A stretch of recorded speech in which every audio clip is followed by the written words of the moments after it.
妖言惑眾，妖言惑眾，妖言惑眾，妖言惑眾，妖言惑眾，妖言惑眾，妖言惑眾，妖言惑眾，妖言惑眾，講乜嘢㗎？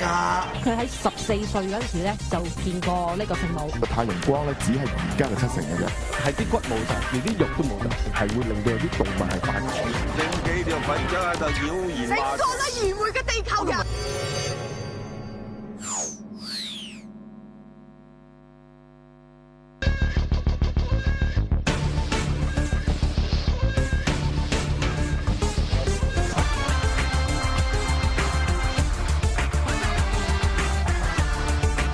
日本有好多推理小說，現實中嘅犯罪事件比小說更離奇。世界上未必有神探伽利略，但呢度有藍秀朗重大犯罪科。逢星期4晚10點 ，mmpoon.com。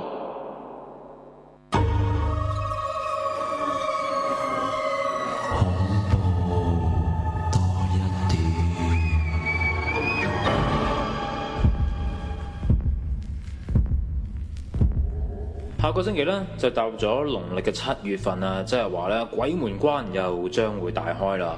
咁好多人對呢個月份咧都會誠惶誠恐啦。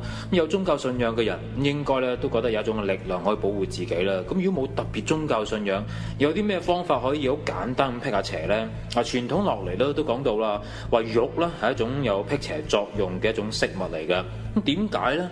原來咧就據講話玉嗰種嘅光澤啦，即使喺日頭咧睇唔到佢嘅光啦。咁但係當夜晚嘅時候咧，佢裏邊嗰啲少少嘅光芒咧，可以話喺幾尺嘅範圍之內咧，都會散發出嚟噶。呢種嘅光澤啦，聽說咧就係嗰啲妖魔鬼怪最怕見到噶啦。咁所以咧，歷代嘅皇帝都認為佩戴玉咧有一種保平安嘅效果噶。咁另外亦都有啲科學嘅研究啊，就話戴玉咧對人體嘅身體健康咧，的確有幫助噶。譬如佩戴嘅玉鐲啊、玉枕啊、戒指啊、頸鏈啊等等啦。由於經常同皮膚同埋啲穴位咧有一種互相摩擦嘅作用，咁對啲經絡同埋皮膚咧都應該有好好嘅效果。不過講到玉咧，有一啲就千祈唔好亂戴啦。咁就係相傳嗰啲曾經攞嚟陪葬過嘅玉啊，甚至乎咧就話啲屍血咧滲入咗塊玉嗰啲嘅説話咧，其實咧都幾邪門㗎。咁所以選擇玉嘅説話咧，都要揾翻啲相熟嘅人先至可以咧揾到一啲真係正貨，而又有呢個作用㗎。大家呢幾日都唔敢食發菜嗰啲咁樣，好肉酸啊！發菜唔環保，我哋唔好食啦。係啊，諗起睇 OK， 好啦，咁今晚依然有我哋3位嘉賓喺度啦，咁一陣間仲有啲個案可以分享下，聽多個電話先，有話 Sonia，Hello Sonia， 你好 ，Hello， 主持你好，係啊，就係3位嘉賓一齊嘅。嘉賓你哋好，好點啊？有咩分享下？我3年前即係2011年咧，咁就發生咗件事係我身邊嘅人咯。OK。係啦，咁就係我阿姨，咁就佢就因為一時貪心啦，應該咁講，可能就攞咗一啲亡者嘅袋，咁所以就搞到有啲嘢咁樣。點樣攞咧？佢點樣喺邊度攞啲亡者？佢其實咧就平時做開義工嘅，咁就即係會係佢平時係信佛教㗎，咁佢就會喺啲靈堂嗰度咧幫人哋去誦經念佛，咁係義工嚟嘅。咁跟住有一次就佢跟埋人哋上山啦，咁跟住攞住咗個袋，咁有個朋友就話有個袋喎，你要唔要啊？咁跟住佢就話咁好啦，咁冇所謂啦，咁跟住就攞咗翻屋企。但佢知唔知係一個亡者嘅遺物嚟㗎？佢知道㗎。係啊，但係佢都照攞咁樣咯，係啦，即係可能佢覺得冇所謂啦咁樣。咁其實呢件事就係佢攞嘅時候就應該係11年嘅1月。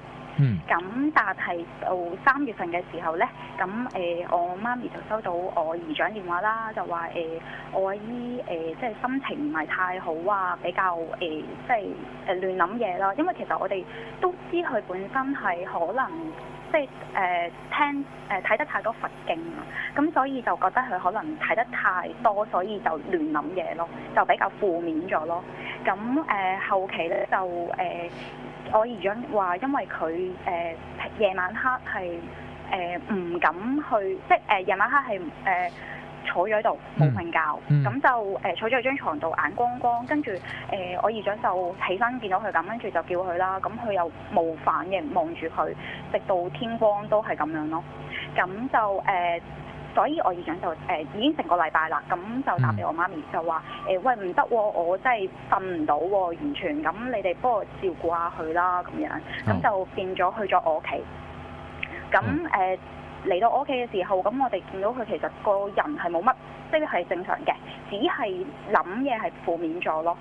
咁我哋都即係好平時咁樣開解下佢啊，咁就算。咁到嗰晚，我哋叫佢話刷牙瞓覺啦你咁樣，跟住佢就我就見佢入咗廁所好耐，咁我就就入去揾佢啦。我見到因為佢冇閂門，咁我就一入到去就見到成個廁所埲牆都係血。做咩？佢就係刷牙刷得好大力，係超大力，跟住之後係成埲牆全部都係血，連我哋啲物件都係啦。咁跟住我即刻就走出去同我揾我阿媽，我話喂唔掂喎，佢咁樣刷牙法咁樣。咁我媽就話就叫佢話你唔好咁大力啊咁樣，跟住話你唔使刷咁耐㗎，你刷完就出去啦咁樣。咁跟住就算啦。咁咁我同我媽都互望咗嘅，都諗緊咦係咪有啲問題咧？咁其實咁但係跟住都冇理佢。到夜晚瞓覺啦，佢又係好似我姨丈咁講，就話都係瞓即係都係坐咗喺度眼光光。咁我媽就唯有同佢傾偈啦咁樣，係啦。咁初頭都 OK 嘅。到之後幾日如是都係咁樣。跟住啱啱過多幾日咧，就我哋要去返大陸，就食飯係啦。咁就要返大陸有個親戚食生日飯啦。咁我哋諗住就話佢咁情緒低落，不如帶佢係開心下啦，返去順便咁樣。跟住返到去咧都 OK 嘅，冇事，朝頭早冇問題。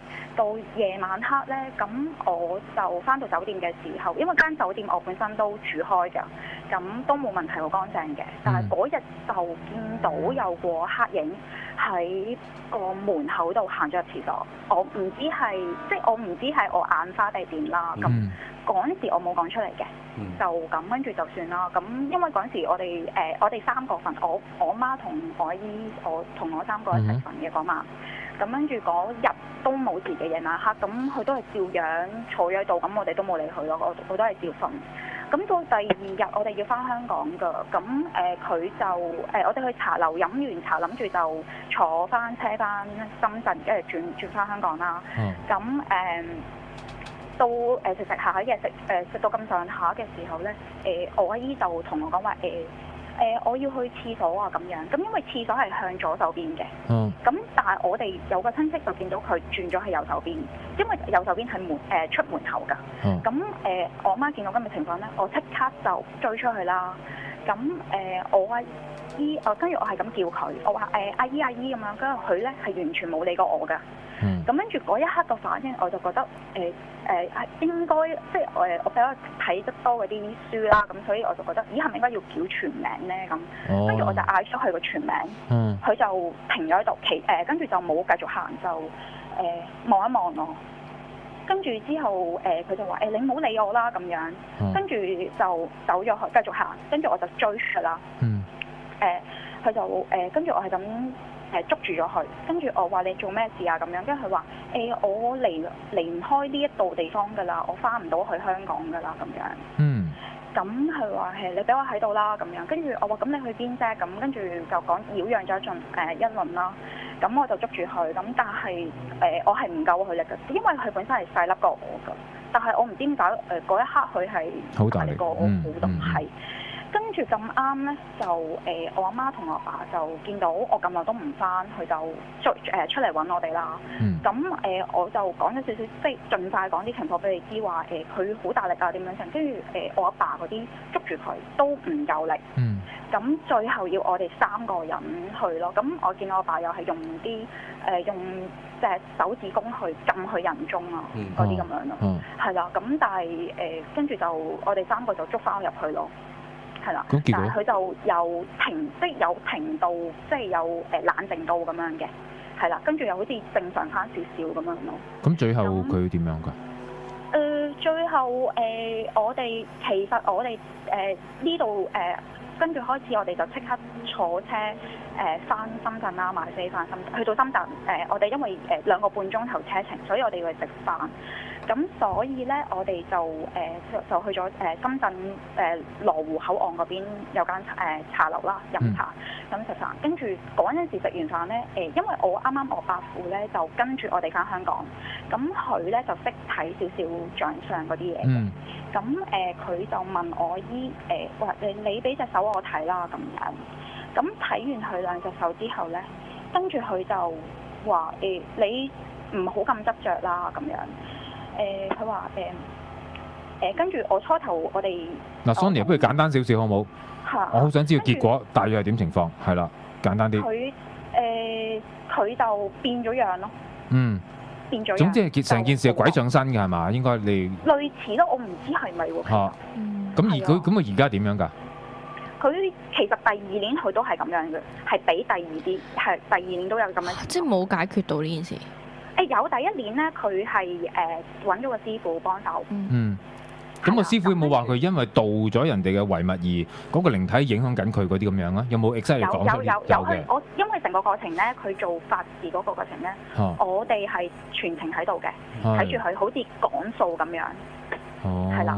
咁第2年有同樣情況，不過佢就係做義工，係幫人哋抹神位。後期我哋先知原來話佢因為夜晚出世，所以即係容易惹到嗰啲咯。OK， 咪成件事都係因為呢個貪念啦。如果因為咁樣嘅話，係咪啊？係啊。咁即係佢仲執翻條命，我覺得都算好彩。有啲真係搞到你冇命㗎，呢啲嘢係咪先？係啊，因為佢我伯話其實佢見到佢隻手已經冇咗生命線，係同埋隻手有黑印咯。係咁樣。呢啲好折福㗎，盜墓啊，即係有少少咁樣講下，攞咗人哋嗰啲嘢咁樣係嘛？類似。係啊。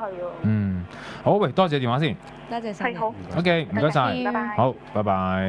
因為個死者根本就知道你攞咗嗰啲嘢嘅，你諗下有啲即係唔係傳聞啦，成日都聽到話有啲救護員或者啲警察咁樣啦，可能啱啱個屍體跳咗落嚟定點樣，佢要幫佢除晒所有嘅身上邊嘅嘢噶嘛，但係有時會除唔到噶嘛，佢可能真係唔俾你除，你要同佢講句説話，阿婆婆我要幫你攞嘅啫我唔係攞你嘅，咁先除到嘅，所以佢根本就知道你喺佢身上面做緊啲乜嘢。有次我試過咧買嗰啲假髮都係會領嘢。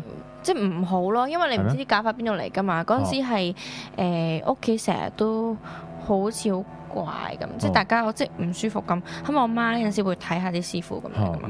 咁佢講過話屋企有啲屬於唔係我哋屋企嘅嘢咯，即係屬於嗰隻嘢嘅，所以佢跟咗嚟翻屋企。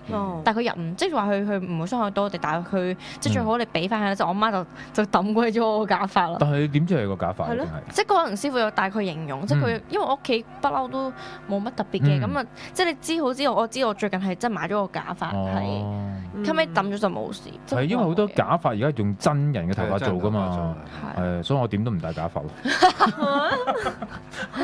我唔會有呢個事發生。好啦，喂，嗱，有單警察嘅嘢講下先。邊單？嚟啊！你頭先咪後講嘅咧。OK。組織下先。冇。話説咧，就又係啲朋友講嘅。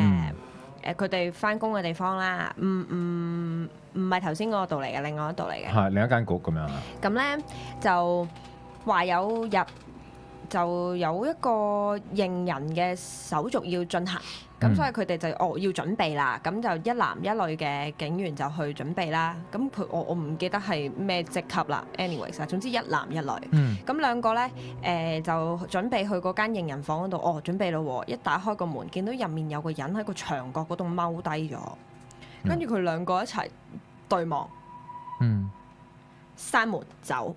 跟住大家 sense 到係有啲唔妥，嗰間房唔應該有人嘅，而且你見到有個唔知咩人踎咗喺度，差館嚟㗎，你唔應該有無啦啦有個人入咗去啦。就算你要帶人認人，都係有同事帶住㗎嘛。咁間房應該係冇人嘅情況之下咧，打開門見到一個人踎咗喺牆角嗰度，知道閂門走。咁好啦，離開咗嗰度之後咧，佢哋就開始討論翻啦。究竟頭先發生咩事咧？咁原來有啲同事咧就講翻係啊，嗰間房咧之前死過人嘅。咁但係點樣死過人就唔知啦。即係究竟係喺呢棟嘢起之前嗰度嗰個位置有單命案啦，定還是係嗰棟嘢起咗之後咧？咁佢哋冇詳講嘅。總之就話後來有人講話原來唔係。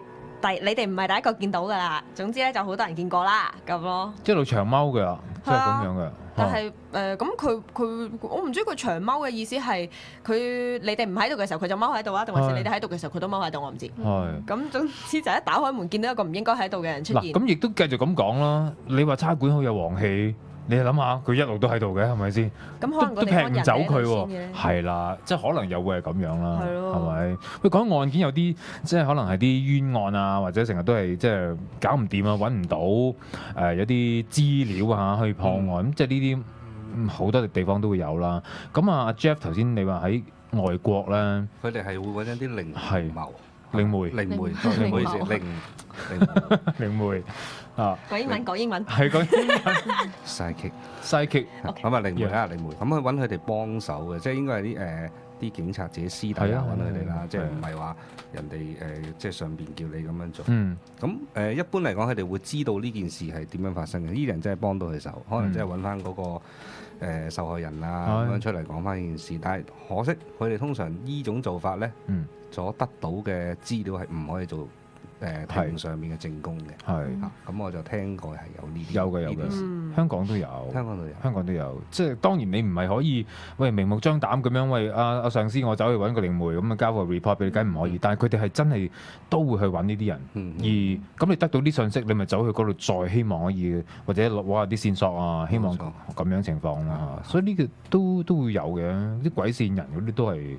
類似係咁啫嘛，其實都係嘛，一個 medium 嘅角色，其實都會係咁樣。係冇錯。頭先阿小明又有單嘢，我係覺得我又未聽過喎，關於嘉利大廈呢一單嘢。哇！好大壓力添，突然間。真係嗱，你講俾之後，我實記得㗎啦，真係。唔係係有啲做消防員嘅朋友講嘅，咁佢話有單不幸嘅事件發生啦，咁佢哋嘅工作就要揾翻嗰個事發嘅原因㗎嘛。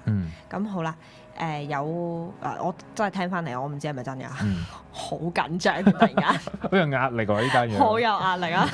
咁就話有個入去做嘢嘅同事，咁就話覺得有嘢絆腳。即係喺行咁樣，係啦，有嘢即係翹住腳咁樣，咁佢就下意識望一望啦，咁就見到有頭髮。咁如果真係仲有 body 未出去嘅話，其實佢哋要送翻佢出去噶嘛。咁就諗住叫啲同事一齊嚟幫手嘅時候咧，就點知即係一掂落去就冇咗咯。嚇！成嚿嘢冇咗？係成個原本見到嗰個物體冇咗，但係睇到係咩嚟㗎？佢哋咁佢又冇話好肯定見到係一個人，但係總之就見到有一個類似身體嘅物件喺個地度，跟住諗住如果係 body 就要送翻出去，點知一掂落去就唔見咗咯，成個嘢冇咗，係啊，好似一掂落去就冇咗咁。好似佢哋個形容咧，好似係篤落去嗰啲番梘波嗰度咁樣，一掂落去就冇咗咁咯。咁可能都係一個嘅靈體啦，如果咁講係咪先？唔知。但係佢又有頭髮咁樣，可以棘到佢嘅喎。你頭先所講嚇咁。佢就係咁講。好驚啊！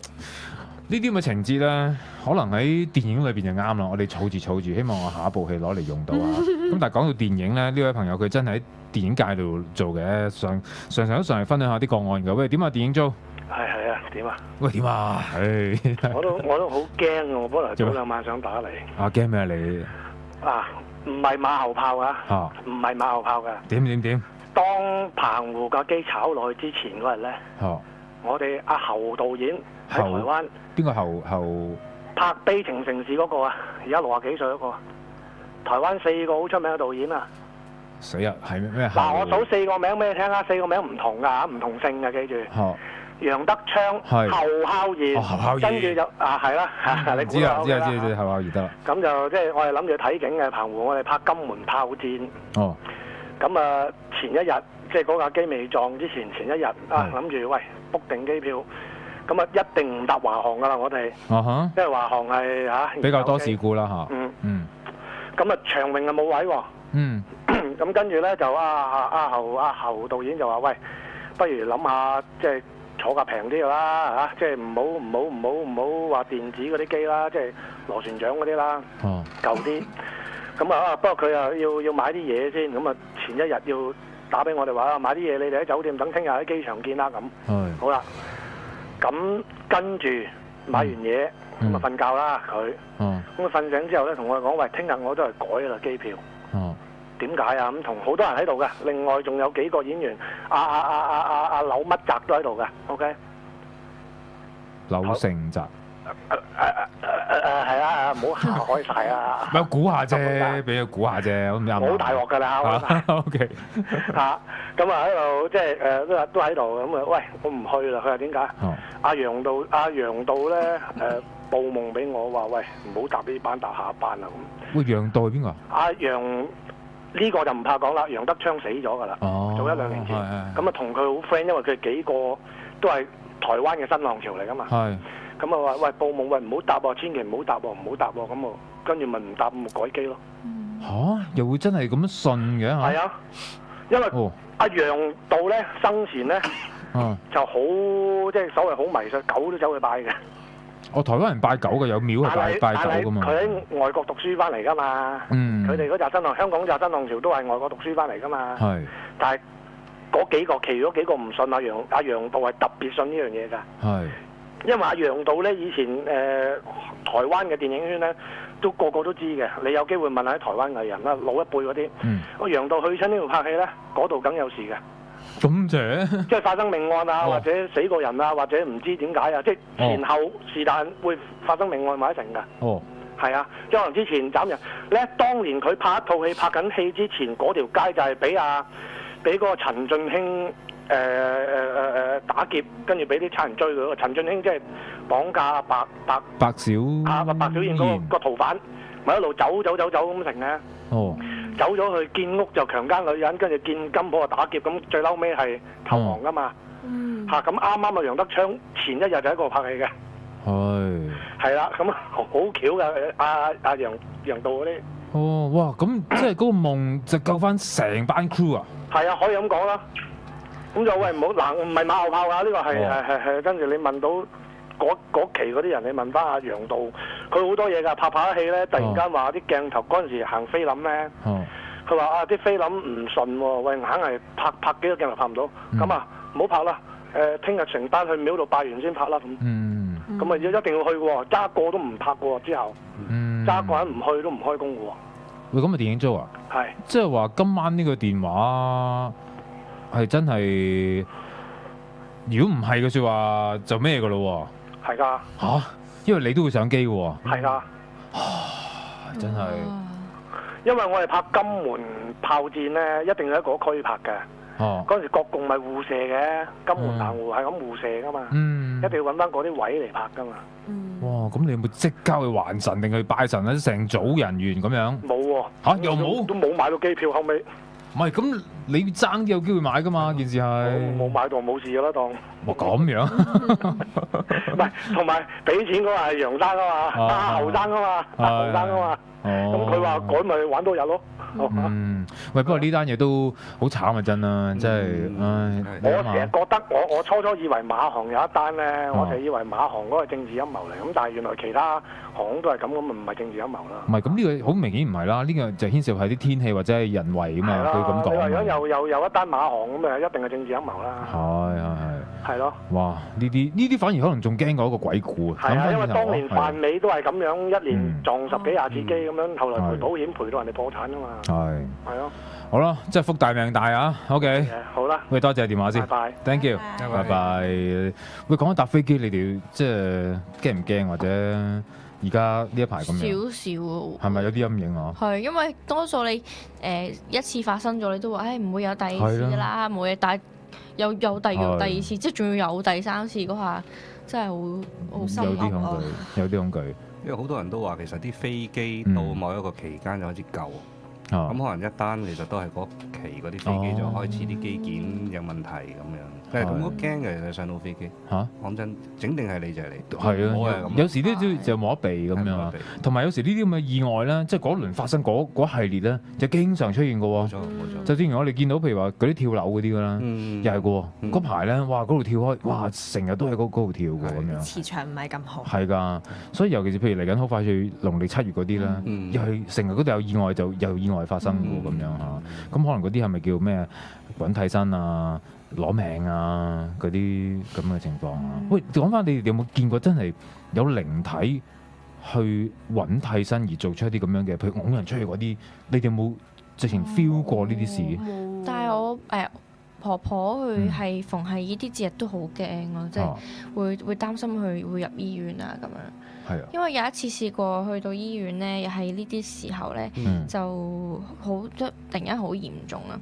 之後後尾就無啦啦咧，係喺我表妹面前嗰啲講一啲嘅人名出嚟，而嗰啲人名係以前住喺附近已經全部都去咗㗎啦，即係。話見到翻嗰啲人啦，之後就係咁講話佢哋要去走，即係我婆就好驚啦，即係話唔想走住。後尾最後要屋企人係燒嘢，之後最後冇事咯，即係燒完嗰啲嘢俾嗰啲嘢咧，就突然之間好翻咗。哦，係啊，有呢啲咁嘅道理嘅喎。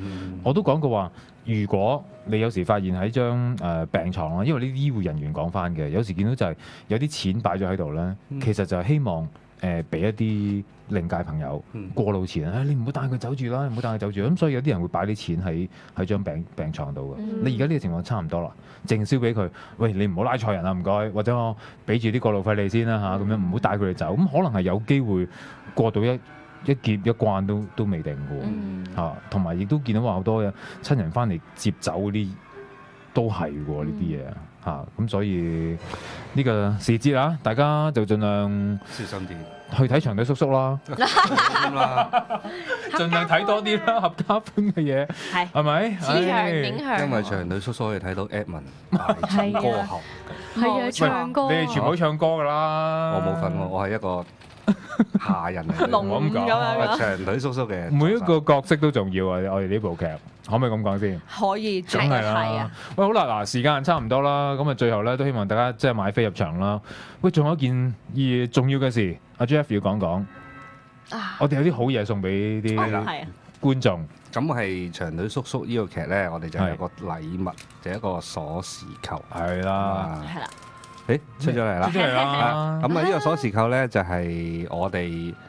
同買我哋 VIP 飛嘅朋友啦，每一場 VIP 飛買 VIP 飛嘅朋友都會有，同埋咧喺8月9號同埋10號夜晚7點45分嗰場嘅每一位觀眾，我哋都會送一個鎖匙扣俾你作為一個紀念，係嘛？哦，淨係星期6日夜場嘅，係冇錯，同埋每一場嘅 VIP 都會有。哦，咁樣，咦？咁咪大家都會買嗰場嘅嘢出嚟？係啊，其實都我哋嘅門票都銷售得非常快。係咁啊，希望大家好啊，快啲。幾靚㗎，我覺得呢一個嚇，好精美，幾得意㗎咁樣嚇，一個少少嘅紀念品。係我哋一個嘅贊助商係送出嘅鎖匙扣送出嚟嘅。好啦，咁我哋就希望呢個劇係成功演出啦，亦都希望大家去到呢個劇場嘅時候都感應下附近個劇場有冇嘢啦，因為聽説都猛嘅。哦，我唔想知。聽説都有嘢嘅。哇，主要係鬼節喎嗰排。係啊。咦，我哋其實係咪做俾？冇嘢。呢個係一個合家歡嘅有小朋友嘅歌舞劇。咪啱啱就開鑼咯，農曆7月開鑼，我哋有長腿叔叔咯。唔係，真係要拜台啊？係咪拜台啊？我哋要啊？會㗎會㗎。要做呢啲嘢嘅，一定要做嘅，係啦。監製。係啊，咪要收利是。我哋記得我哋上一次做嗰個靈異嗰個尋魂記咧，就場都要有利是嘅。係咁樣，嗰啲係你靈異啊嘛，我哋叫老母啊嘛。係啦，要收老母。即係你喺個劇情入面有交代到你係過身嘅角色，你飾演個角色係過身嘅，咁就有封老母。如果唔封會點啊？唔得嚟㗎，真係。我上次拍咗真係冇收到。你拍咩啊？我前幾日拍咗就係好客串我死咗咁樣咯。係劇嚟㗎。係啊。嚇你唔收啊？冇喎。點解？因為費事煩咯。即係佢哋有俾你嘅。佢話會俾，但係佢唔記得咗俾我。又唔得㗎。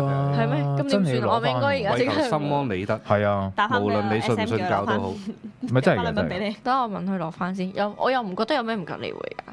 咪快啲出去！係喎，我真係問翻先。唔係啊，要㗎呢啲嘢，嚟嚟試試啊嘛，真係。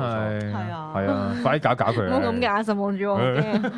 好啦，冇事嘅，我哋呢個劇啊，應該係開心嚇，順利嘅。合家歡沖喜。合家歡嘅。好啦，到時希望8月7號至10號咁啊，有大家去上環文娛中心啊，咁啊睇睇我哋呢個劇啦。好啦，時間夠啦，亦都完成呢個禮拜嘅恐怖在線。好，星期一晚再見。好。拜拜。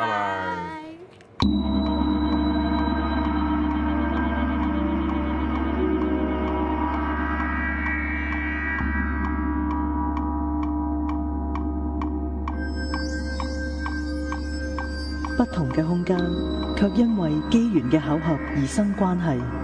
眾生在互望，但願不相干。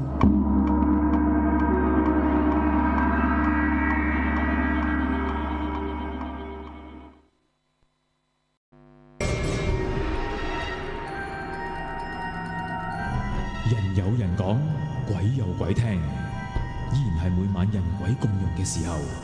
由而家到凌晨1點 www.edmonton.com 好大個網，恐怖在線。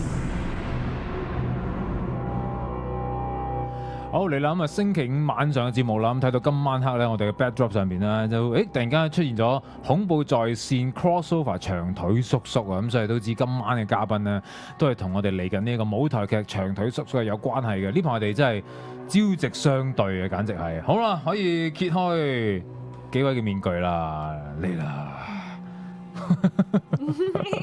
Hello，喂，嚟啦，打個招呼先。好啦，喺 Edmond 右手邊啊，都上過嚟做嘉賓嘅阿 Regine 啦。Hello Regine。Hello，你好，我係 Regine。係啦，呢一個係農曆7月14出世嘅 Regine。係啦，跟住再落嚟有阿小明啦，黃仲明。Hi，我係小明。都上過嚟節目啦。冇錯。再落嚟呢位咧就第一次上嚟嘅，咁啊介紹下先。Jeff，Hello Jeff。Hello， 大家好。係啦 ，Jeff 嘅中文名叫關直輝。冇錯，我講錯。好啦，嗱，今晚黑咧都係我哋呢幾位嘅演員啊，一齊上嚟傾下偈啦。咁但係上到嚟恐怖在線嘅説話同長腿叔叔咧，其實基本上唔好話冇關係喎，因為咧我哋嘅劇裏邊呢個長腿叔叔係冇出現過噶嘛，一路以嚟都係得到腳嘅啫嘛，係隱藏噶嘛，係咪先？其實佢可以係鬼嚟嘅喎，係咪先？會唔會咧？終於真係鬼，成個故事唔同咗。你嚟睇咪知咯。係啦，會唔會係咁樣咧？佢屋企係有鬼嘅。係啦，如果唔係點會咁長咧隻腳係咪？通常見到啲鬼用咩昂藏7尺啊咁樣噶嘛，係啲影啊咁樣噶嘛，係咪？我唔知你哋咪啦。我冇見過啲鬼隻腳好長，反而冇腳係嘛？我有試過，我 friend 話見過啲鬼冇腳，我哥就見過係冇身嘅。係啦，得一半啊嗰啲咁嘅係咪？嗱，今晚咧，我哋呢3位嘉賓咧，佢哋全部都有個共通點，全部都係陰人嚟嘅。即係點解陰人咧 ？Regine 唔使講啦，7月14出世啦。唔係，係咪我唔係，我係9月7嘅。9月7，犀利啊！我係西歷係啊。西歷9月7，但係你嘅農曆就係我都唔係咁記得啦。唔記得。總之係都係呢一個嘅時份㗎嘛，計翻個係嘛，計翻個時辰啊咁樣啦。咁你係見到嘢啦，陰陽眼㗎啦。係因為由細到大都住喺村，咁所以係會成日有見到，因為屋企人見得比較多。我係本身細個好驚呢啲嘅，但係可能成日都有遇到呢啲咧，越大越接觸得多都冇話特別感覺咯，都再大啲咧就少啲再去特登去聽呢啲嘢，去特登去講咧就好少話再見到有感覺到呢啲嘢咯。唔係啊，你而家好中意睇鬼片啊？係啊，因為有鬼片出啊嘛，最近。係啊，我哋遲啲都有啊，請你哋睇。係啊，我有睇啊。OK，咁啊，另外小明亦都係容易 feel 到噶啦，係咪？好啦，咁啊，今次真係第一次上嚟傾偈嘅阿 Jeff 啦，你都係陰人嚟嘅，又係容易見到嘅，原來係。係啊，我見到同埋俾嘢搞過，俾嘢搞過添啊！係嗱，所以今次咧，我哋嘅劇咧，唔知點解喎，一坐埋有幾個都係對呢方面咁有感應嘅，咁所以今晚就一齊上嚟傾偈咁樣啦。喂，嗱，嚟緊好快似農曆7月啦，都係嗰句啊！你哋如果容易 feel 到嘅説話咧，計翻以往嘅時間咧，係咪已經感受到個氣氛或者個壓迫已經嚟緊？因為已經6月尾㗎咯，而家都已經會唔會咧？我又冇乜特別嘅，因為幾時都有機會見到。咁係嘅，咁唔關乎7唔7月嘅，唔會特別多。我又唔覺得係，唔覺得啊。OK， 咁啊，小明咧，我冇乜特別大感覺喎，但係可能我冇留意啲農曆嘅幾時，係啊，所以冇乜特別大感覺。我哋呢段時間俾長度叔叔搞住咗，係啊，已經完全 feel 唔到啲咩，我所有心神都喺晒對腳。全部喺晒度喎。喂，諗下轉頭翻嚟真係入下肉啦，但係我哋都梗係要講下呢一個劇先啦，好嘛？都宣傳一下啦，因為哇！我哋仲有個2禮拜咋，係啊，就要公演啊，可以咁講啦。不如阿 Regine 講下你嘅角色先。好，我係朱迪啦，咁就係做咗孤兒，咁係我係一個好自卑於自己孤兒呢個身份嘅，咁啊講因為我係一個，就算我好自卑都好，但係我好堅持我自己夢想。咁俾長度叔叔咧就發現咗我一封悔過書，咁就覺得哇呢個女仔好有夢想，就資助我去讀書。咁就講我成長點樣去發奮啊，點樣去更加相信自己。咁我覺得係一個好鼓勵性好強嘅一個勵志啦嚇，咁一家大細啱啦。咁咧呢一個身邊呢一個咧就串爆嘴嘅嚇，呢一個角色啫，茱莉亞係啦，唔係因為個角色係一個出身貴族啦嘅富家女啦，咁屋企有錢啊，咩都好似大晒咁樣，就初係成日恰朱迪嘅，又睇佢唔起，覺得佢無父無母係好不潔嘅一件事啦咁樣。但係慢慢就俾佢嘅熱誠啊，同埋佢做人嘅態度，佢個股衝嘅能量感染咗，咁就我又遇到我一生嘅最愛啦，咁就脫離咗嗰個好乞人憎嘅富家女形象啦，咁就成為咗一個賢淑嘅婦人啦。OK， 好啦，咁阿 Jeff 咧，雖然出嘅場數係唔多，但係佢咧好犀利，佢2個字啊！喺個劇度講2個字，每講2個字咧，都大家會全場拍手掌啊，係嘛？你係飾演咩角色咧？我係飾演長腿叔叔嘅助手，係華他先生。華他先生，佢好有性格嘅。我塊面係有條刀疤。係啊，係啊。我好期待你大家睇到你個角色嘅反應。你嗰個都 Evan 你嗰個都好搶眼啊。OK 啦，咁啊揣摩下玩下啫，咁樣啦，都幾好玩嘅，即係越嚟放咁就好玩㗎啦，嗰件事啊咁樣啦，咁同埋做舞台劇啦，即係最開心就係你樓下有反應嘅時候咧，你就會越俾越多㗎啦嘛，嗰件事係咁樣。所以導演話你越做點解？你越嚟越好啲嘅，越嚟越投入。係啦，越嚟越投入咁樣。最初我覺得，即係我做靈異節目，做咩揾我做呢啲咁樣，即係唔關事嘅，係咪啊？合家歡，其實我唔關係㗎嘛件事咁樣啦。咁但係原來又發現到自己另一啲嘢啦嚇，咁都多謝嚇大會俾機會啦，咁樣啦。好啦，我哋快啲真係要嚟馬飛啦。咁我哋嚟緊喺8月嘅7號到10號，冇錯。8月7號到10號，好似某啲場次已經接近 full，係啦，有埋趁手啊！冇錯，咁啊星期6日就有日場同埋夜場添啦，咁樣。我哋仲有啲好動聽嘅歌曲啦，冇錯。嗱，陣間我再話俾大家知，即係入場嘅説話咧，我哋仲有啲好嘢會送俾大家嘅，一陣間會見到嗰樣嘢係咩嚟㗎？好似係阿 Jeff 特別送出嚟㗎，係啦，係嘛？我而家攞出嚟啊！轉頭啊！好啦，喂，咁不如真係嚟咯，講下啲靈異事件先啦，入獄啦！喂，不如真係交俾阿 Jeff 講下先啦，因為2位嘉賓曾經上過嚟啊，你又第一次啊，你嗰個接觸係強烈到係俾嘢搞嘅會係？係啊，咁初時我都覺得係一種幻覺，都唔知係咪自己唔知索咗邊度，係。但係咧，我見到嘅咧，我其實唔喺香港見到。喺邊度？我喺美國。我喺嗰邊住過好多年嘅。OK。咁點樣開始見到，同埋點解會見到咧？真係唔清楚。由細到大定係突然間有？都係10幾歲先開始咯。OK。咁嚟到嚇，嚟到嚇。華他，我最恐怖嗰次真係令我好驚好驚。咁我就喺美國揸緊車，喺條高速上面揸緊車。咁架車加埋我咧就係4個人，就我啦，隔離一個乘客，後邊有一 pair 人嚟嘅。咁我因為咧外國嗰啲街道咧就唔係好多街燈，咁你變咗喺架車夜晚黑望，譬如望到個鏡都係一啲影嚟嘅。咁我就隻眼睄下後邊啦，嗰批人嗰個其中一個咧就仆咗喺另一個大髀上面瞓覺，即係夜晚黑。咁我喺倒後鏡望下，有時望下後邊啲車啊，咁我見到後邊係冇影嘅，即係有個位係應該冇影啦。咁啊揸下，咦後邊又多個影㗎嘞喎！喺個車廂咗喺佢朋友大髀上面嗰個人嗰個位隔離就有個影喺度。咁我又望下，就話咦唔係喎，我朋友仲係仆喺度嘅喎。咁就好驚啊！嗰程車感覺到，因為我一感覺到嗰啲咧，我就話冇管動。飆即係起晒雞皮咁樣。咁點啊？你覺得係佢錯？我就唔知佢有咩意圖噶嘛。咁變咗我成程車就會要好小心咯。話晒加埋我有四個人喺度，有咩事就4條命噶咯喎。係啊。咁嗰次係最驚嗰次。咁到最後咧，翻到去個朋友屋企，泊低架車就冇咗啦。咁成程都真係喺度。成程佢一路喺度。佢搭順風車。係咯，車冇錯。有冇喐到或者佢有冇？冇㗎，佢就一個影咁喺度。我想知外國嘅鬼同香港見到嘅鬼有咩唔同？我見到嘅咧就係人形嚟嘅。你話冇腳啊嗰啲又唔係嘅，我見到有即係有腳有眼神，即係都係一個好似普通人咁樣。佢有同你眼神接觸啊？我有同佢對望。Oh my god！ 喂，但係成個樣出現定係成個樣出現嘅？咁係外國人樣定？有嗰邊有中國人，有外國人，我都有見過。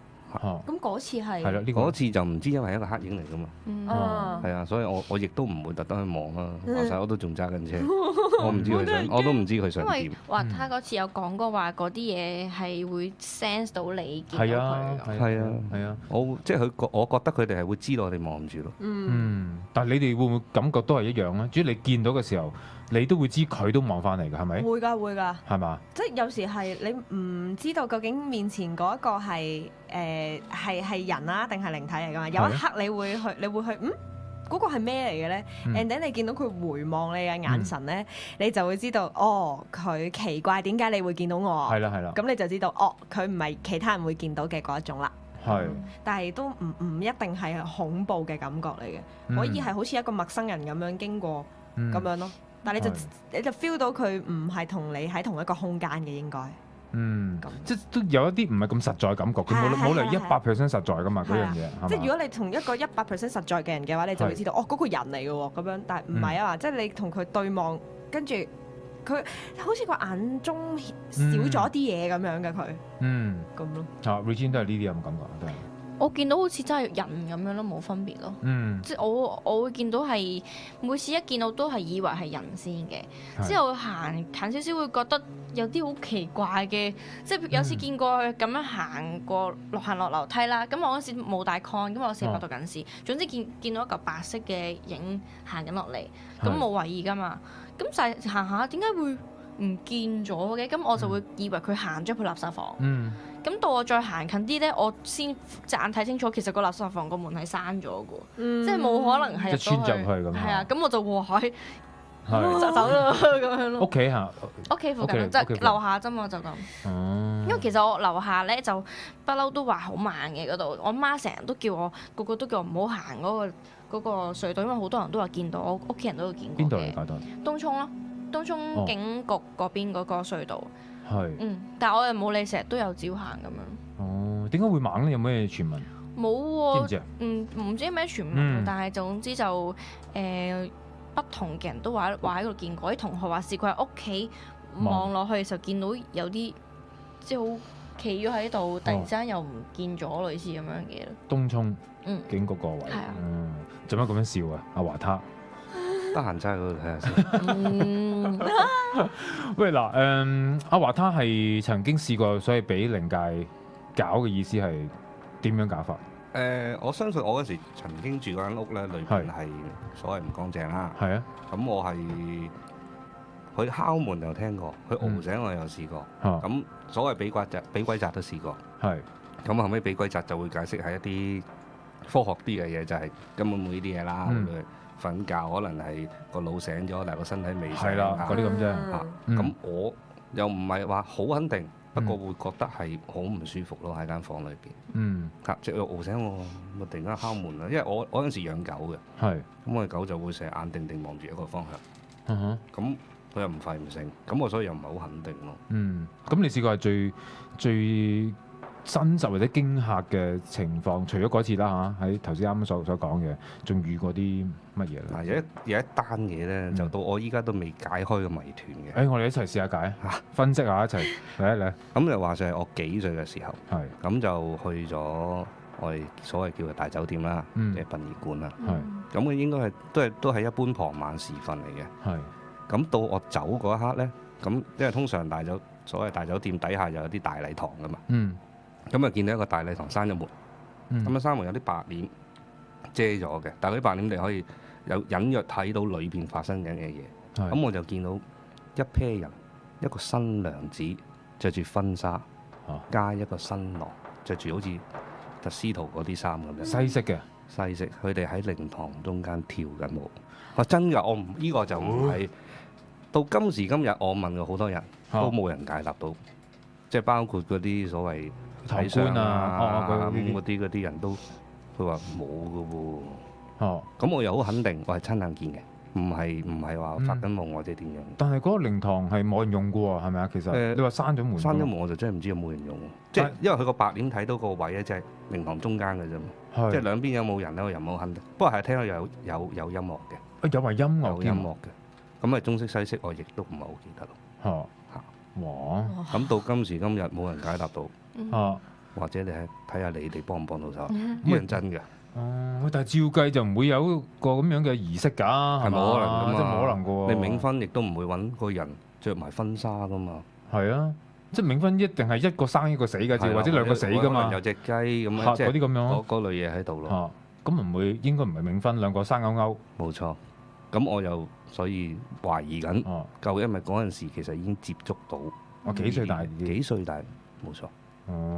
鬼新娘同鬼新郎喎，呢啲單嘢嘅。咁你會同屋企人講㗎？你成日見到呢啲嘢嘅？我有同我阿媽講過嘅，我都唔係好記得佢點答嘅，即係不了了之嗰隻。佢哋信唔信見到呢？你會見到呢嘢？信，因為聽講我爸爸係見到嘅。佢都見到㗎。佢即係唔係嗰一刻見到，平時都可能有見到，但係冇乜點講出嚟嘅。所以可能有啲情況就係話咧，會係有啲叫做遺傳啊，即係上一代有呢啲咁嘅能力啦，下一代都會有機會有。你而家個仔有冇話見到？我未知喎。佢有冇同你講？未知喎。我成日真係特登帶佢周圍去。係咩？睇下有邊啲地方佢突然間喊我就。係啦嗰啲啊。咁你哋上一代或者再隔一代有冇呢啲經歷㗎？我冇問過佢哋有冇喎，唔知道。但係 Regine 應該有啦，你屋企啲人。係因為我係一直都唔知嘅，係去到成日都覺得好奇怪，點解成家都好似特別去惹到呢啲奇怪嘢咧？即係成日都有呢啲嘢比平常人多。咁後尾我媽先無啦啦又講翻話，原來阿爺定唔知阿公係以前係做畫符㗎。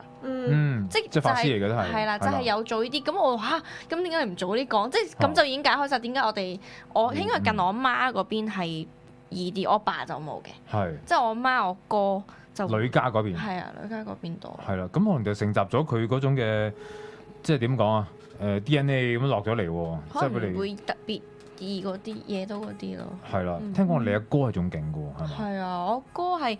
我特登有今日見到佢嘅，我問佢：喂，你最近有冇見到啊？咁樣儲定啲故仔咁樣講。咁佢都話，即係好 casual 嘅呢個，佢就係講翻話佢上兩個禮拜去行必嘅時候。嗱，佢哥哥係一位警務人員啦，係啦，冇錯。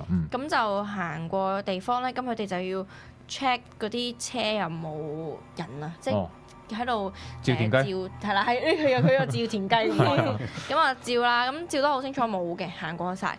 咁之後後尾咧隔咗陣之後，我哥咧又見到其中一架車無啦啦有個人影坐咗喺度。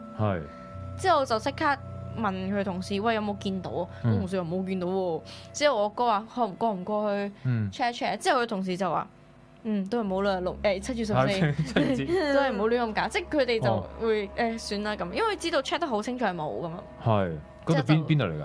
我唔記得咗咯，啱啱講我唔記得，係咯，但係佢就話係都係突然之間出現，但係佢哋會費事呢個時候再搞佢哋咯。所以即係見開呢支，我 check 咗冇人㗎嘛，就唔會再去聊咯。即係我嘅話，我同我媽就，你梗係過去驗清楚係咪咩㗎啦？咁我個人唔啦，即係費事惹事咁樣咯。唔係一間都唔知點落寶。係啦。你咁清楚嘅落寶呢啲嘢嘅，你好多 friend 做好多朋友都係，即係我朋友圈子入面好多都係當差嘅。係咩？係啊。佢聽過點啊？哇，好多。係嘛？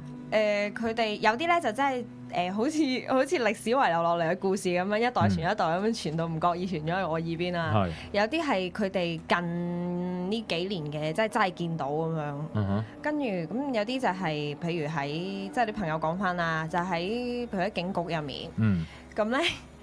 有冇邊個警局先？係啦，邊個最猛？係啦，我都好想講多，我哋都有講㗎。好似唔係咁好。大班人都知啦。唔係講咗啲故仔先好冇？我哋估下。咁啊話説有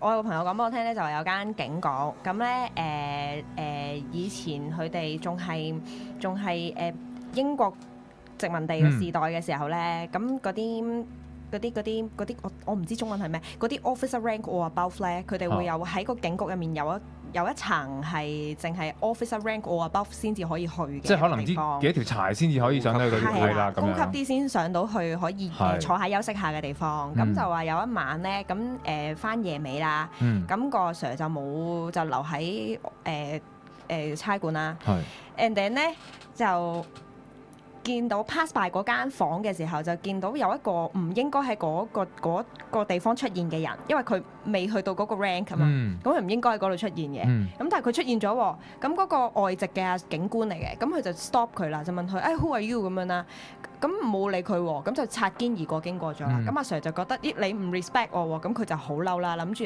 轉頭就抄出嗰個人嚟啦，因為夜晚你知道有咩人翻緊工噶嘛，即係你點都一定抄得到有咩人翻緊工嘅。咁嗰個人同佢擦肩而過嘅時候咧，佢就望到佢膊頭嗰個 number 啊，咁佢就記住咗。然之後佢落到報案室就即係我唔知係報案室定咩啦，總之落到去地下咁就揾嗰個值日官就問佢：你同我揾呢個人出嚟，今日邊個翻工？揾跟住嗰個值日官一望阿 Sir 話嗰個 number 咧，咦阿 Sir 呢個行咗街噶咯喎。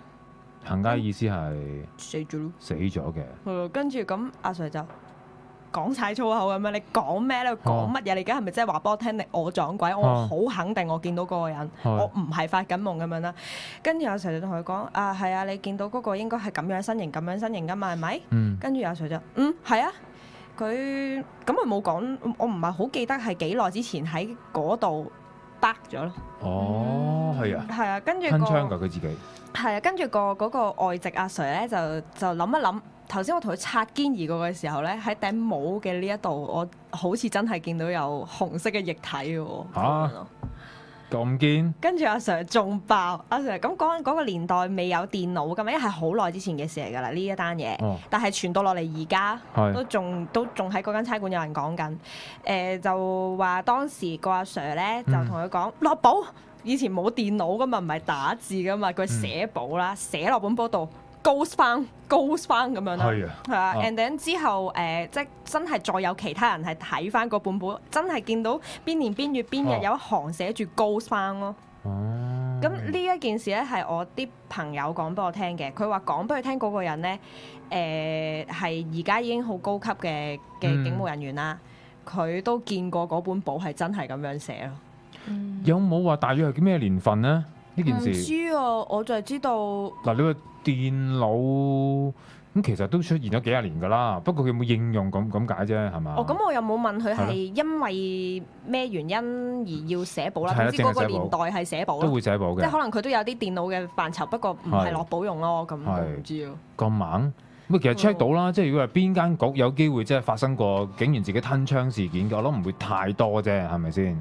我諗唔多啩。應該 check 到嘅喎。嗱，我哋有所知嘅，發生過好多呢啲咁嘅古靈精怪事嘅，就係喺我哋排戲冇幾遠嘅一間警局，就係葵涌。我唔知啊。咁咯？幾時去啊？日日都經過㗎，不過你冇下去啫嘛。我哋日日都經過㗎啦，嗰度。唔會入警局㗎嘛，係咪先？唔係呢啲，即係發生過嘅事嚟㗎嘛，都聽過好多㗎，嗰度都。係啊。係嘛？係咪就係呢間？我唔答。你隻岌頭同擰頭得㗎啦，你唔使答。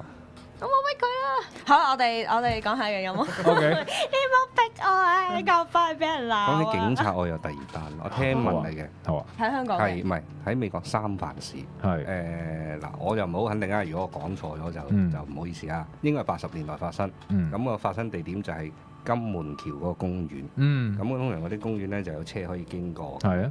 咁就話説有一晚有人就應該係我唔知佢犯咗交通規例啦。佢俾個警察截停咗。咁啊抄咗張告票，咁啊當佢俾罰款嘅時候咧，人哋一睇，咦？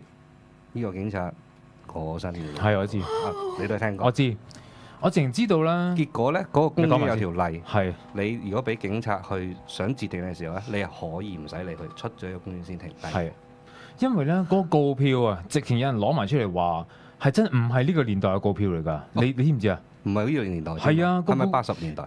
唔係，即係直情嗱，因為你講嗰個時間啦嚇，一定係 before 實在發生嗰個時間㗎嘛。係啦，你當嗰件事係80年代發生，咁但係嗰個警察可能已經係70年代咁樣，但係佢淨係攞翻70年代嗰張告票出嚟啊，係有埋簽名㗎嘛。係啊，堅嘅。太真實。係啊，呢單嘢真係堅㗎咁樣。咁啊，所以有個好特別嘅條例就係警察想截停你嘅時候，你可以不理會佢，直至出咗個公園先停低架車。係啊，所以都相信啦。如果唔係點會有呢條咁樣嘅係嘛？即係豁免嘅條例咧，咁樣冇錯，係嘛？呢個好多嘅，即係世界各地啦，話即係嗰啲警局啊嚇，或者可能佢哋雖然話警察係你覺得佢喺度揚氣啊咁樣，但係佢哋都好多見到呢啲嘢嘅喎。我朋友話係真係開兩飯嘅喎，係嘛？有啲人就話你有黃氣，佢唔敢行埋嚟；有啲人咧就話就係因為你有呢樣嘢，佢先行埋嚟。點解啊？我唔知啊，但係佢哋即係我有啲可能當得內差嗰啲朋友咧，係同我講，佢話真係聽過開兩飯㗎，佢哋自己都唔知㗎。即係講緊出去做嘢，去到某啲敏感啲嘅 case 嘅時候，我戴唔戴嗰頂帽咧？咁樣咯，即係佢哋會我戴唔戴啊？咁有啲人就話戴咗就冇事，有啲人就話戴咗先瀨嘢啊，咁樣咯。戴咗先瀨嘢啊？係啊。咁又。但係咁最後佢哋會唔會戴咁？我諗都係睇阿 Sir 戴唔戴，佢哋咪戴唔戴咯。係，佢呢個制服嚟㗎嘛，係咪先？佢都要即係整裝咁樣出現㗎嘛，係咪？都係嘅。係嘛 ？OK。好熱嘅時候，我諗除頂帽都唔係好過分啫，你。好，我哋翻嚟再傾啊。咁啊，電話就係28927889嗱。我都要補充一下先，因為啲朋友都問你，如果嚟緊啦嚇攞咗個副戰位嘅朋友，咁啊幾時會通知咧？咁啊其實咧，我哋都已經俾咗相關嘅朋友啦，咁佢哋陸陸續續呢幾日咧就會打翻去揾你哋嘅，咁所以就唔需要擔心，咁啊應承咗你哋有呢一個俾私人嘅副戰位咧，就一定會有嘅，咁所以放心嚇，一定會做呢件事嘅。好，翻嚟我哋繼續，今晚有3位嘉賓喺現場。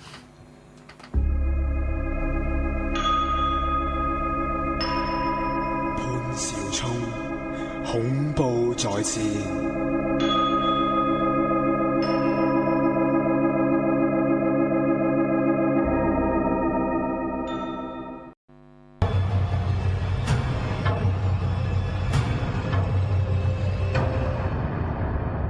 第二個方法咧非常之方便啊，就係去到你哋嘅附近嘅銀行咧入數啊！你哋只要咧將去到銀行咧過數去呢個匯豐銀行戶口號碼咧係07846390838，咁樣最緊要咧記住一樣嘢，攞翻張單啊嚇！攞咗張單之後咧，然之後連同你嘅 Facebook 登入 Facebook 嗰個email， 或者如果你係用登入咧就係你個 email 啦。連埋張單人一齊咧 send 過去 email 去以下呢個網址，就係 cs@edmundpoon.com 咁樣咧，經過2至3個工作天之後咧，就應該可以激活咗佢，係咪叫激活？好勁啊呢個字！激活咗你個 account， 咁你就可以睇到 edmundpoon.com 嘅節目啦。只有人類文明存在，就有罪案發生。罪犯潛伏喺你同我嘅身邊，揭露人性陰暗嘅一面，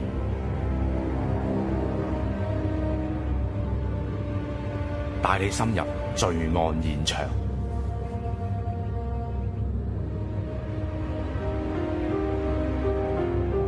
逢星期2、星期5晚上10點到11點半 ，edmundpoon.com 極度心寒直播。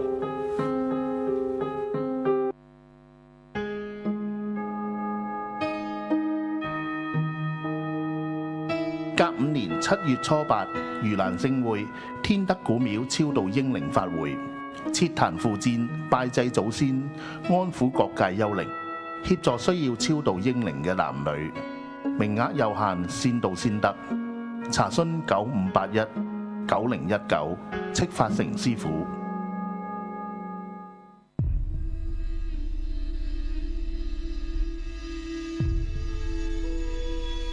恐怖在線，恐怖電郵。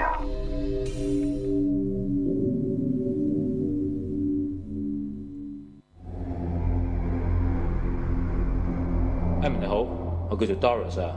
從細到大咧，我都對靈界上面都幾多感應嘅，而同時間咧，亦都有一啲嘅預知嘅能力嘅。嗱，以下呢個個案咧，都希望咧你能夠讀出，同大家分享一下啦。咁大概喺21年前啱啱結婚啦，就搬去咗黃大仙嘅一個屋苑住啦。咁我每朝早大概7點3個字咧，都會出門口搭地鐵翻工啦。事發當日同平時都一樣，咁啊自己出咗門口啦。咁見到一個鄰居嘅伯伯啦，就喺個小露台嗰度做緊運動喎。於是我同平時咁同佢打個招呼啦，我就話：嘿，早晨啊，日日都見你喺度做運動，你真係有恒心啦。唔打擾你啦，我翻工啦，拜拜。嗱，當時咧就夏天嚟嘅，早上7點幾，陽光經已好猛烈㗎啦，好清楚見到佢着住咧一件白色嘅 T 恤、灰色嘅短褲去到膝頭度啦，咁啊着住一對80年代嘅膠拖鞋，雙手咧不停喺度上下咁樣擺動，同平時真係一模一樣嘅，只係嗰日咧佢冇同我講嘢，不過咧都仍然面帶笑容㗎。好啦，咁直到我放工啦，我先生每日都嚟公司接我走嘅。翻到屋企嘅時候，大家都覺得好似有啲唔對勁啦。就喺嗰個時候咧，就見到個伯伯屋企門口咧，就擺咗支白蠟燭喎。哇！當時啦，我同我先生都愕咗然，你眼望我眼，佢示意我唔好講嘢住，翻到屋企先講啦。但翻到屋企，我就將我朝早見到呢個伯伯嘅事咧，話翻俾佢知啦。嗱，其實因為我先生都係一個警察啦，所以佢遇到個怪事咧，都同我不相伯仲噶。所以咧，佢根本知道我點解當時有咁嘅反應啊。咁好明顯啦，呢個伯伯竟然一早走咗，我朝早見到嘅都應該係佢翻咗嚟嘅靈體啦。嗱，一文暫時分享住呢個個案先啦，下次再同你講下其他事件。嗱，呢個個案咧又係佢先生就係警察啦嚇，同你哋都有一啲嚇題目上嘅吻合啦，再加上佢又係由細到大有感應㗎啦，所以特登今晚就揀呢個朋友 Doris 嘅一個email 出嚟分享下。嗱，今日嘉賓咧就有阿 Regine 啦，有阿小明啦，同埋阿 Jeff 啦，都係我哋嘅長腿叔叔嘅演員一齊上嚟傾下偈啦。所以不如即刻揾翻阿 Doris 傾下偈先啦。Hello Doris。Hello Evan。仲有3位嘉賓今晚啊。Hello。Doris你好。你哋好。喂，頭先我演繹你呢個個案點啊？非常好啊。係正啊。係啊。好啦，喂，嗱，呢單嘢有冇補充先？關於呢一件事。關於呢件事，其實到而家咧都冇乜嘢㗎啦，都我都當係冇咗一件事，因為其實我由細到大咧都會遇到呢啲咁嘅嘢啦。咁同埋我先生嗰啲更精彩都仲有嘅。喂，陣間要講下，因為佢哋都係咯，有警察背景，唔係佢哋係屋企人。OK， 好啦，喂，講單嘢聽下先啦，有啲咩分享？我想講翻咧，我媽媽過身嗰段時間，或者係我爹哋過身嘅時間，即係其實我自己本身有少少靈感㗎。嗱，我第一次打上嚟，希望大家多多包涵啊！冇問題，咁我慢慢講啊。咁咧就當時咧，我就喺一間娛樂公司嗰度做緊嘅。咁媽媽過身嗰段時間，佢係患咗 cancer 嘅。咁我當時星期六嚟㗎，但係我仲要開工。因為咧，我係星期一咧，我要上庭幫公司咧打官司嘅。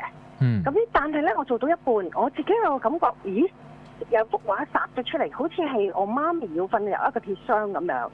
咁我就即刻趕去醫院。咁去到醫院嗰陣時咧，淨係得我一個兒孫女喺度嘅啫。咁我就問佢發生咩事，跟住佢就同我講，婆婆可能唔得啦咁樣。咁我就即刻揾當值嘅護士長啦。咁我就同佢講，問佢我媽咪係咪真係唔得啦？咁樣佢話係啊。咁跟住我話不如咁啦，如果我媽咪真係要走嘅，你可唔可以應承我唔好差佢啦？唔好意思，我講嗰啲術語唔好搶救啦咁樣俾佢舒舒服服咁去啦。咁跟住佢話呢個醫院係你哋全家嘅意願定係你自己嘅意願啦？咁我就同佢講，我話其實係我爹哋到我都係有個咁嘅意願。好啦，跟住之後真係過咗冇幾耐，個媽咪真係等齊人啦。然後跟住之後呢，佢先斷氣，因為嗰陣時呢個個案呢，係我屋企第一次有八字嘅。咁我直情係驚到唔識得喊。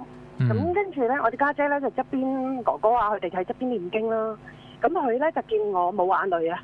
咁跟住話，不如你喺媽咪嘅耳仔一邊念呢個佛經俾佢啦。咁我當然我有咁做啦。咁跟住之後呢，最恐怖呢，就係將媽咪送咗入殮房之後，咁跟住我哋屋企人一定要大嗌佢，叫佢翻屋企嘅。咁然後同時間呢，我啲姨甥仔啊、姨甥女呢，已經即刻翻咗去佢住所嗰度擺呢個白蠟號蠟燭，係啦咁樣。咁我哋就一家大細啦。其實我哋8兄弟姊妹其實係好大棚人嘅。咁啊翻到去媽咪住所嗰度，咁喺度傾佢嘅身後事嗰啲咁樣啦。咁跟住突然間，我細嗰個哥哥咧就坐我對面嘅。咁我突然間見到，咦？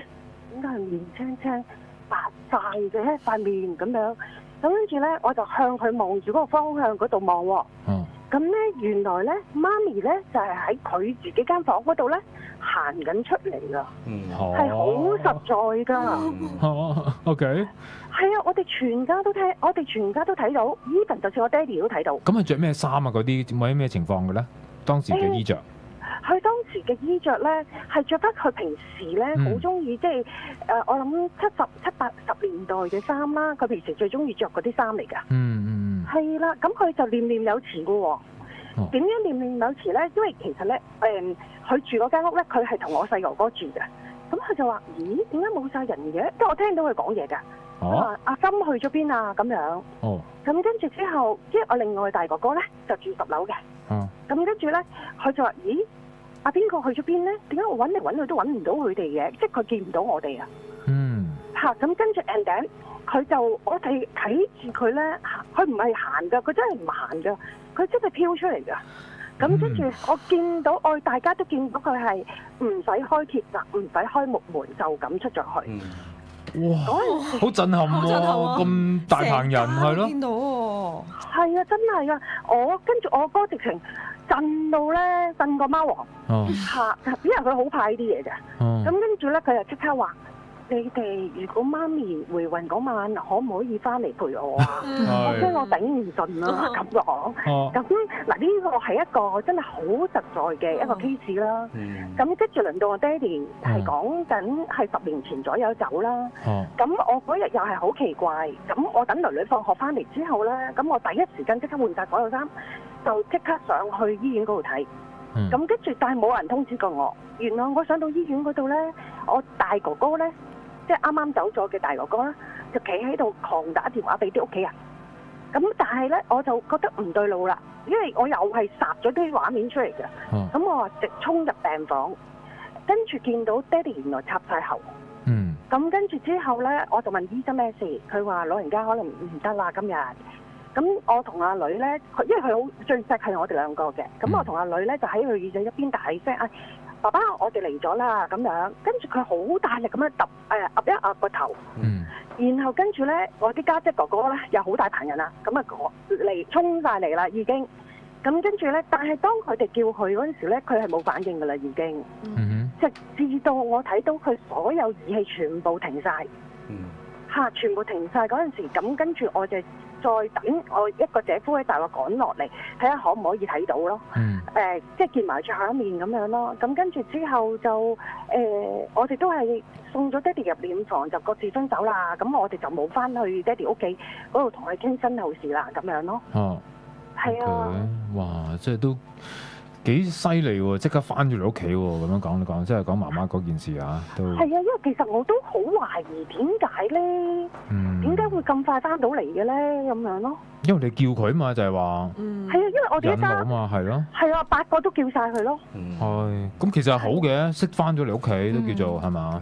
係啊，但係佢好多時都嚇我哥咯，因為我哥好睇足球㗎，咁佢有陣時咧坐喺啲按摩椅嗰度睇足球咧，突然間你聽到阿媽咪喺隔離咧嗰啲笑聲啊，睇埋一份咁啊，好似係啊，陪佢睇㗎。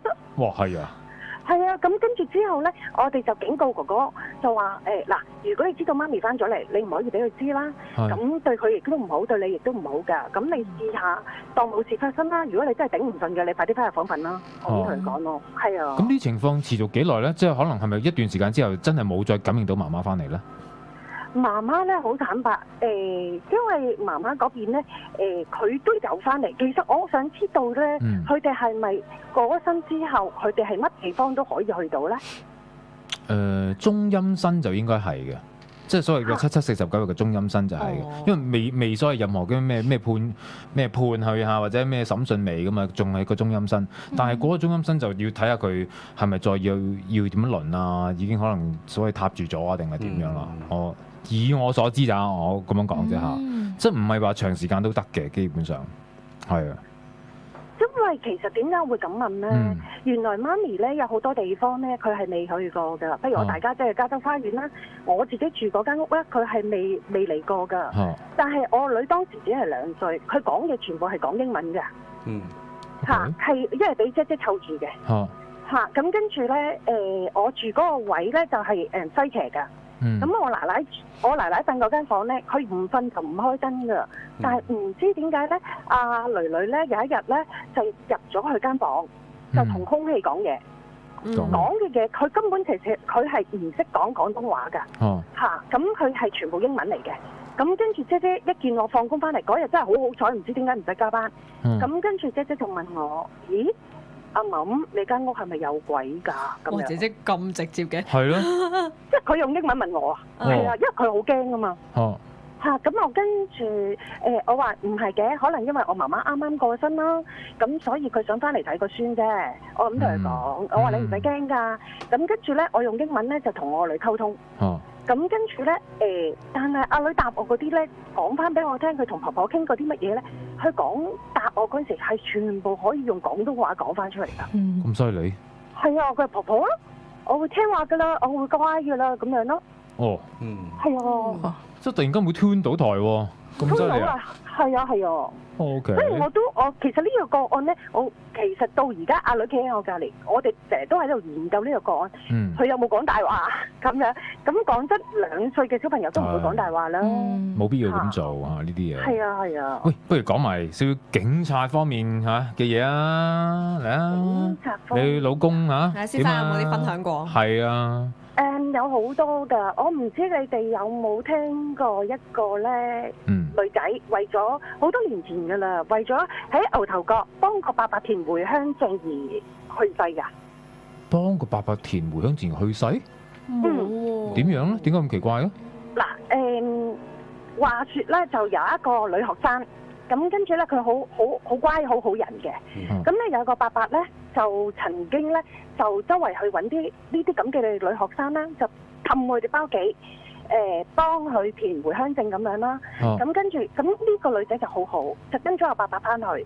咁跟住咧點知咧，當佢閂咗門之後咧，原來門後邊有個大鐵錘嘅。哦，係啊，我有冇聽過啊？冇聽過。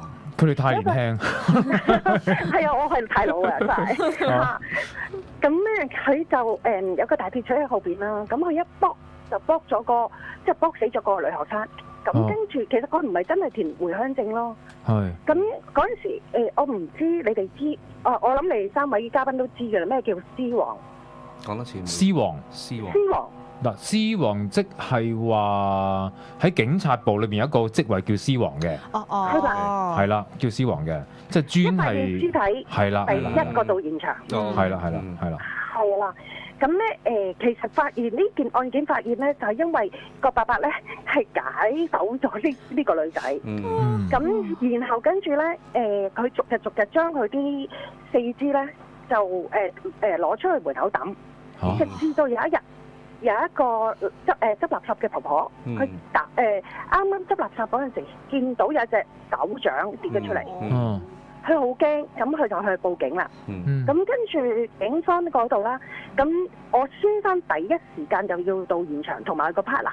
咁啊，大家咧都喺度揾證據啦咁樣。咁我先生跟住之後佢佢有個靈感啊，佢都有個靈感，咦，會唔會喺雪櫃咧？或者會唔會喺廚房裏邊咧？咁跟住佢就行入廚房，咁咧其實跟住係可能係一個笑話，咁跟住咧就佢就見到有個煲喺度，咁跟住之後咧，咦，點解咁多髮菜嘅咁樣？頭髮，係啊，咁跟住佢就攞咗個殼，咁一上嚟，因為其實除咗啲頭髮之外咧，仲有啲番茄同埋薯仔一齊喺埋裏邊，即係一齊煮啊！成煲嘢，一齊煮一齊煲，好變態啊！變咁，我先生揸住個殼，然後跟住一撈上嚟咧，佢嘔啊想，但係佢控制得住。原來咧，佢係成個人頭連埋番茄薯仔嚟愛嚟煲湯。幾時發生？係咯，咩年代啊？喂，其實真係。睇下先，我一講咪知道我幾多歲咯。冇人知係邊個嘅。我啲數好差。唔係咯。其實我相信應該係超過25年嘅啦。超過25年，點解佢哋一啲記憶都冇嘅？牛頭角，你話牛頭角係啦。係啦。喂，大家幫下手啊！唔該，即刻上 Google。即刻大家 search 下，我好想知究竟牛頭角邊一忽啊！喂，咁點啊？跟住發生咩事啊？咁其實就冇咩靈異事嘅，佢都喺度有發生事嘅好大件事，就係佢叫我阿媽咧，以後唔好再煲番茄薯仔湯俾我。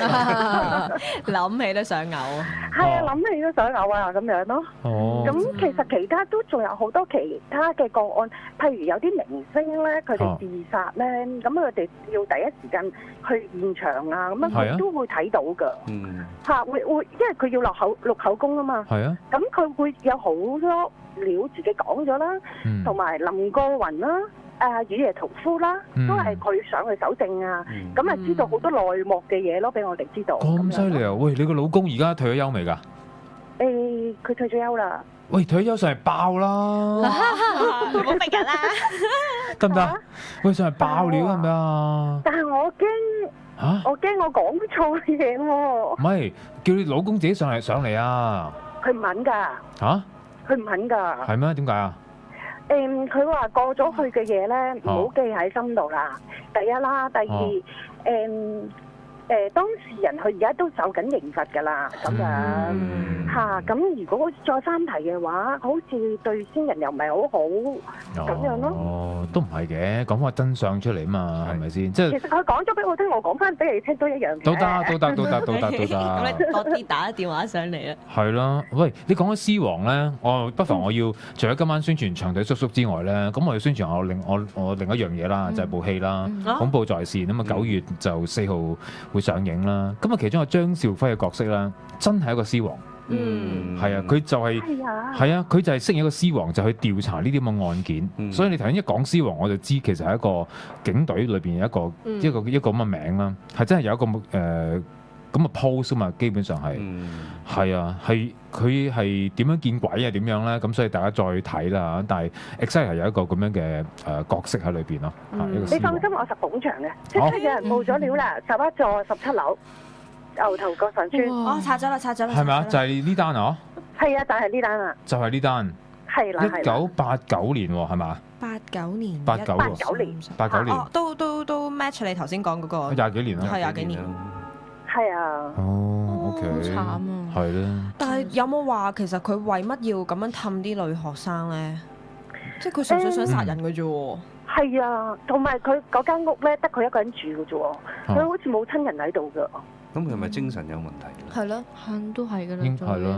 58歲啫喎，唔係好。頭先見到話58歲都唔係好老。嗰啲其實講真，佢嗰陣時佢出去獵物口嗰陣時咧，通常都會係啲中學生4點零鐘放學咁樣咯。係啊。呢啲冇乜解釋㗎啦，心理唔平衡啊，嗰啲咁樣嘅係嘛，都基本上。係啊。喂嗱，我期待你繼續爆料喎，好嘛？揾你老公。揾我老公爆料定揾我爆料？冇所謂啦，揾你咪即係揾你老公咯。係啦。好嘛？其實我用咗好多文字打咗幾個㗎啦，我準備逐一病俾你㗎啦。好，多謝你，多謝你。 Thank you。唔好客氣，多謝你啊，真。好，咁我哋會送翻個先人嘅副電話俾你，你需要係咪？多謝你 Emma。OK， 好。多謝咁多位嘉賓。OK， 拜拜。好，拜拜。嗰啲案件嘅好嘅好聽係啊，所以而家我哋要喺節目裏邊咧，前後都好多呢啲咁樣嘅案件啊嚇，講翻出嚟啊。頭先阿 Jam 個節目都係好多都好慘啊！以前有一單係話上去有個山上面一對情侶咧，本身係真係好乖，本身學生嚟嘅，上去就係俾人寶馬山係咪外籍啊？係寶馬山啦，打死嗰單附近係咩？跟住我係好多 CID 咧係逐家逐戶拍門。有問卷嘅。你哋有冇見過啲咩？冇，其實嗰陣時邊度識咧？嗰陣時我就好細個啫。係，我幾歲？我唔怕公佈我嘅年紀。嗰陣時我幾歲嘅啫。係。喂，提開先人咧，佢頭先咪話即係回魂啊，咁啊見到咁好真實咁樣咧，真係好難㗎。講緊通常都係牛頭馬面帶翻嚟，你見到佢可能會係喐下啲嘢咁樣嘅啫，點會突然間咁穿牆過壁㗎？阿媽係咪先？咁實在。但係阿小明，你咪有一件事，你係見到好笑嘅嗰次係其實我嗰刻唔驚嘅，咁件事係點嘅咧？咁我爺爺過身，都好耐之前，其實我都唔記得我嗰陣時幾多歲。咁爺爺過身啦，咁佢又係好似頭先 Doris 咁咧，好多好大棚兄弟姊妹嘅。